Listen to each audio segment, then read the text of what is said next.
Do you get a sinking feeling in your stomach every morning before work? If so, the problem might not be with you but with your boss. A toxic boss can not only ruin your day, but they can also damage your mental health.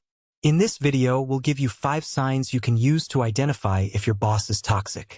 And most importantly, we'll tell you how to deal with this situation. The 5 signs. 1. Micromanagement and lack of trust. They get involved in every small detail of your work.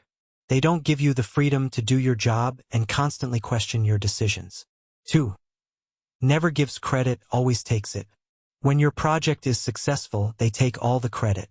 But when a mistake happens, they're the first to blame you. 3.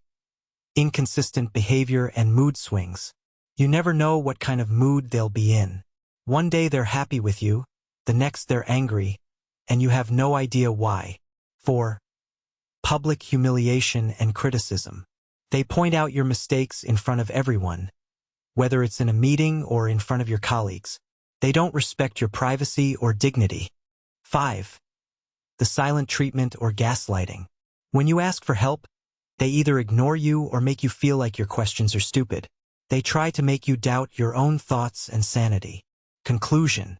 If you identified with any of these signs, it's important to recognize that your feelings are valid. Take a step back and protect your mental health. Share this video with a friend who might need to see it. And let me know in the comments which of these signs you've experienced.